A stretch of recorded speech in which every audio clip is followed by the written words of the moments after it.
नमस्कार बच्चों। आज बहुत दिनों के बाद एक वीडियो आप लोगों के अनुरोध पर मैं लेकर के आया हूँ रस के बारे में। क्योंकि सीबीएसई डीबीएसई सभी के लिए रस जो है वो पाठ्यक्रम में है। तो इसका एक वीडियो मैं पहले भी बना चुका हूँ, जिसमें रस की परिभाषाएं हैं, विभाव, अनुभाव, संचारी भाव, वो सब चीज़ें हैं। और आज ये स्पेशली 11 रस के उदाहरण के लिए। जैसे कि हम पहले ही बता चुके हैं कि रस जो मूल रूप से आचार्य भरत मुनि ने माने थे वो 8 माने थे। बाद में शांत रस जोड़ा गया और फिर बाद में 2 रस और जोड़ दिए गए। तो वर्तमान में हम 11 रस पढ़ते हैं, संख्या 11। तो यहाँ पर हम बहुत ज़्यादा उसमें नहीं जाएंगे परिभाषा वगैरह में, क्योंकि बहुत बहुत पहले ही हम उसको बता चुके हैं कि विभाव क्या है, अनुभाव क्या है, संचारी भाव क्या है, ये सारी चीज़ें बता दी गई हैं। आज सिर्फ स्थायी भावों के बारे में चर्चा करते हुए रस के उदाहरण बताने हैं, क्योंकि रस के उदाहरण हमें याद होना जरूरी है। प्रत्येक रस का स्थायी भाव, प्रत्येक रस का उदाहरण हमें जरूर याद होना चाहिए। तो श्रृंगार का जो स्थायी भाव है वो रति है, और रति के बाद जो भी रस हैं उनके हम, क्योंकि श्रृंगार को रसराज भी कहा जाता है, और श्रृंगार जो है अकेला ऐसा रस है जिसको रसराज कहा जाता है। और श्रृंगार ही एकमात्र ऐसा रस है जिसके 2 भेद होते हैं, संयोग श्रृंगार और वियोग श्रृंगार। तो यहाँ पर एक ये उदाहरण दिया गया है, ये देख सकते हैं। ये उदाहरण जो दिया है कि श्रृंगार रस का, कहत नटत रीझत खिलत, मिलत खिलत लजियात, भरे भौन में करत है, नैनन हीसों बात। तो ये उदाहरण थोड़ा ऐसा लग रहा है, मैंने एक उदाहरण बच्चों को क्लास में बताया था, वो उदाहरण मैं बताऊं। संयोग श्रृंगार का उदाहरण है, क्योंकि श्रृंगार के 2 भेद होते हैं। तो संयोग का एक उदाहरण है कि एक जंगल है तेरी आँखों में, मैं जहाँ राह भूल जाता हूँ, तू किसी रेल सी गुजरती है, मैं किसी पुल सा थर थराता हूँ। यानी कि एक मसान मूवी आई थी, उसमें ये गाना डाला गया। वैसे ये दुष्यंत कुमार हिंदी के बहुत अच्छे गजलकार हुए हैं, उनकी पंक्तियां हैं। तो वो है कि एक जंगल है तेरी आंखों में, मैं जहाँ राह भूल जाता हूँ, तू किसी रेल सी गुजरती है, मैं किसी पुल सा थरथराता हूँ। तो ये संयोग श्रृंगार का उदाहरण। वियोग श्रृंगार का उदाहरण इसमें हम देख लेते हैं कि निशिदिन बरसत नयन हमारे, निशिदिन बरसत नयन हमारे, सदा रहति पावस ऋतु हम पे, जब ते श्याम सिधारे। ये वियोग श्रृंगार का उदाहरण है कि रात दिन हमारे जो नयन हैं बरसते रहते हैं, यानी कि कृष्ण की याद में जो गोपियां हैं वो उन पर अब पावस ऋतु रहती है, यानी कि वर्षा ऋतु, हमेशा उनकी आंखों से आंसू निकलते रहते हैं कृष्ण की याद में। तो वो ये बता रहे हैं। और यहाँ पर एक ये भी बताया कि अवधि आधार आस आवन की तन में व्यथा सही, यानी कि जो आधार था, आने की आस थी, उसमें वापस नहीं आए कृष्ण। तो ये हो गया यहाँ पर वियोग श्रृंगार भी है। चलिए, श्रृंगार से हम बात करके अब आगे चलते हैं हास्य रस। हास्य का स्थायी भाव होता है हास, यानी कि हंसी। और हास्य के तो इतने उदाहरण हैं, बहुत सारे उदाहरण हैं हास्य के। और मैंने बताया था एक कि हास्य रस का उदाहरण बहुत सारे यहाँ पर, कि हाथी जैसी देह है, गैंडे जैसी खाल, तरबूज जैसी खोपड़ी, खरबूज जैसी गाल। जहाँ भी हंसी आ जाए वो हास्य रस है। और भी हम देख सकते हैं कि लाला की लाली यूं बोली, कि लाला की लाली यूं बोली, सारा खाना ये चर जाएंगे, जो बच्चे भूखे बैठे हैं क्या पंडित जी को खाएंगे। तो ये उदाहरण हास्य का, जहाँ पर हंसी आए तो वहाँ हास्य रस होता है। अब तीसरा देखते हैं हम करुण। और करुण का जो स्थायी भाव है, करुण का स्थायी भाव होता है शोक। यहाँ पर ये शोक बताया गया है, करुण का स्थायी भाव।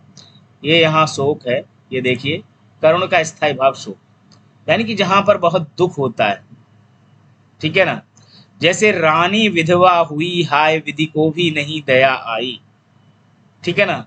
ये करुण रस का उदाहरण है, रानी विधवा हो गई। मैं लिखते लिखते रोया था, मैं भारी मन से गाता हूँ, हाय फूल सी कोमल बच्ची हुई राख की ढेरी। ये करुण रस के उदाहरण है। एक और उदाहरण मैंने कक्षा में बताया, अपनी तुतली भाषा में वो सिसक सिसक कर बोली, जलती थी भूख तृषा से उसके अंतर में होली, हाँ सही न जाती मुझसे अब आज भूख की ज्वाला, कल से ही प्यास लगी है हो रहा हृदय मतवाला। ये करुण रस के उदाहरण। अब हम बात करें तो वीर रस की बात कर लेते हैं। वीर का स्थायी भाव होता है उत्साह। उत्साह रस वीर का स्थायी भाव है, नहीं उल्टा मैंने बोल दिया, उत्साह जो है वीर रस का स्थायी भाव। वीर रस के लिए कि वीर तुम बढ़े चलो, धीर तुम बढ़े चलो, सामने पहाड़ हो सिंह की दहाड़ हो, तुम कभी रुको नहीं तुम कभी झुको नहीं। ये क्या है? वीर रस का उदाहरण। वीर रस के और भी बहुत सारे उदाहरण।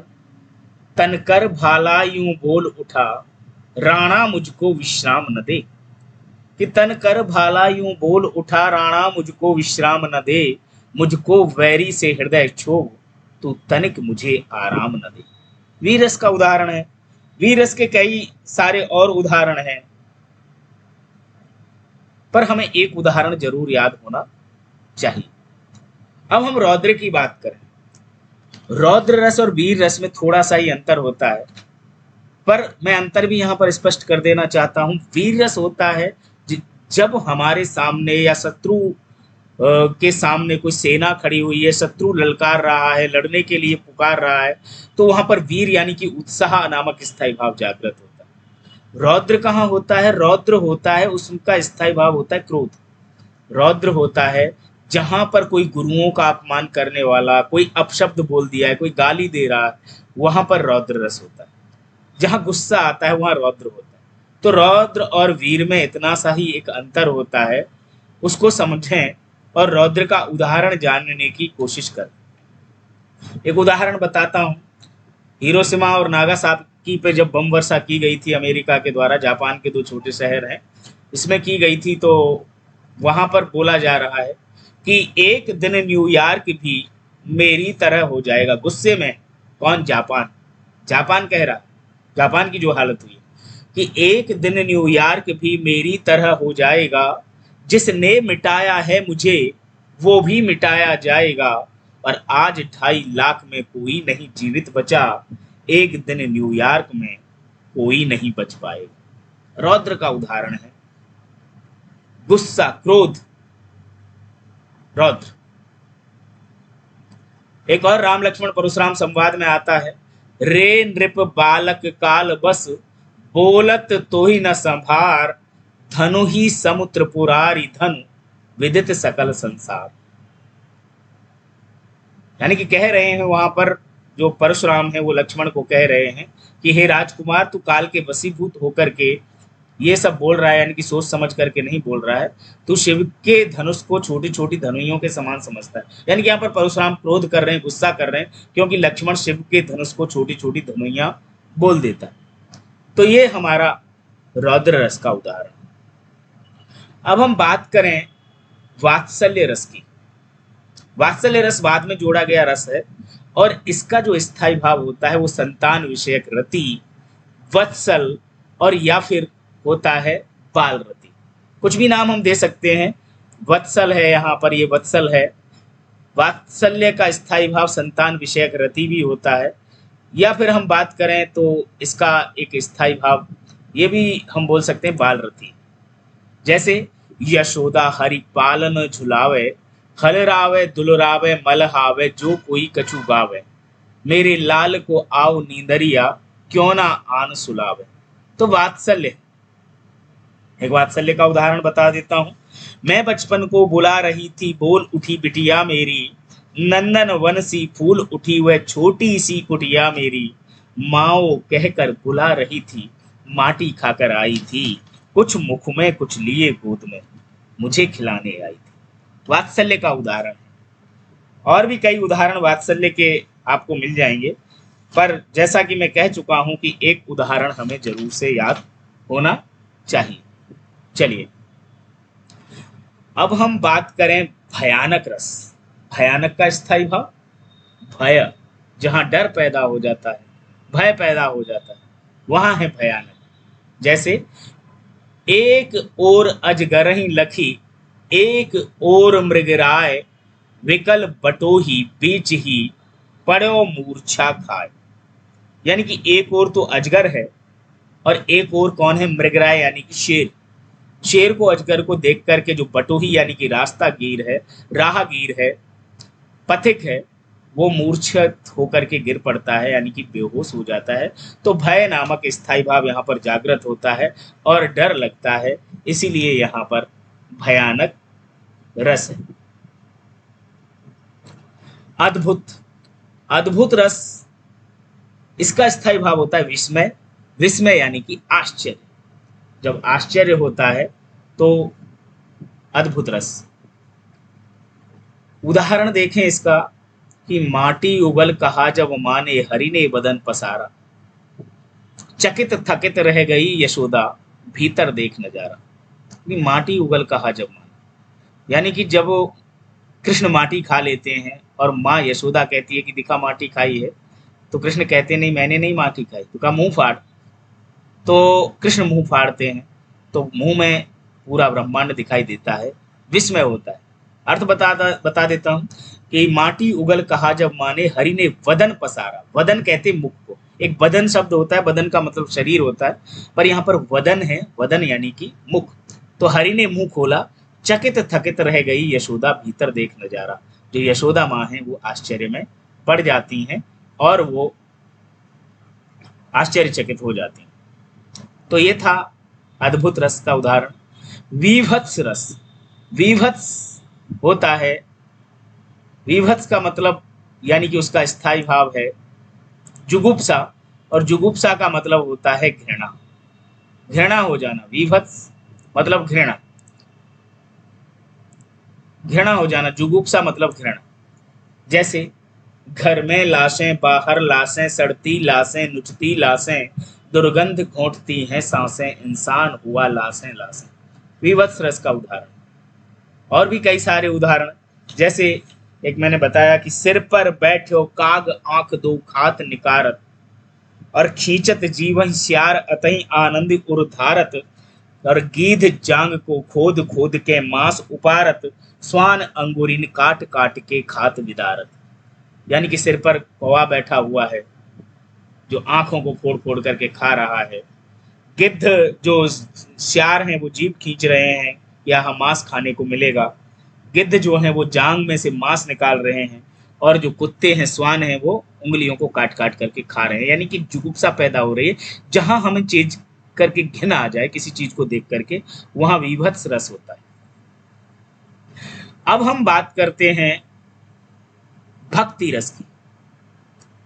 और भक्ति रस यानी कि जहां हमें प्रभु के प्रति प्रेम होता है, ईश्वर के प्रति अनुराग होता है, भगवान के प्रति प्रेम होता है, भगवद रति या भगवान विषयक प्रेम, वहां पर होता है भक्ति रस। उदाहरण हम देख सकते हैं कि हमारे हर हारिल की लकड़ी, ये 10th क्लास में है, सूरदास के पद में है कि हमारे हर हारिल की लकड़ी, सीबीएसई में चलता है, डीबीएसई में नहीं है, सीबीएसई में चलता है कि हमारे हरि हारिल की लकड़ी, मन क्रम वचन नंद नंदन और यह दृढ़ कर पकड़ी, हमारे हरि हारिल की लकड़ी। तो यानी कि गोपियां हैं वो कृष्ण को कह रही हैं कि हमारे लिए हारिल पक्षी के समान है। जिस तरह से हारिल पक्षी अपनी जो लकड़ी है जिसको पैरों में लेकर के उड़ता है वो से नहीं छोड़ता, वैसे ही जो गोपियां हैं वो कृष्ण को नहीं छोड़ना चाहती। और इसके बाद एक और उदाहरण देखें, चरण कमल बंदो हरिराई, यानी कि चरण कमल की वंदना करना चाहते हैं कौन, जो सूरदास है, कि चरण कमल बंदो हरिराई। चरण कमल की वंदना कर रहे हैं जो सूरदास हैं। और आगे वो कह रहे हैं कि जाकी कृपा पंगु गिर लंघ है, अंधे को सब कुछ दर्शाई, बहरे सुने गूंग पुनि बोले, रंक चले सिर छत्र धराई, चरण कमल बंदो हरिराई। यानी कि उन चरण कमलों की वंदना कर रहे हैं। अब अंतिम जो रस है वो है शांत रस, और शांत का स्थायी भाव होता है निर्वेद, शम या वैराग्य। शांत रस और भक्ति रस में भी थोड़ा सा अंतर है। भक्ति में भगवान के प्रति प्रेम होता है, शांत में सब कुछ शांत हो जाता है, यानी कि सुख दुख लाभ हानि सब चीजों से मुक्त हो जाता है, संसार निस्सार नजर आता है। जैसे एक उदाहरण है कि मेरो मन अनत कहाँ सुख पावे, जैसे उड़ जहाज को पंछी पुनि जहाज पे आवे। यानी कि जो मेरा मन है वो कहाँ सुख पाएगा, जैसे जहाज का पंछी है वो जहाज पर आता है।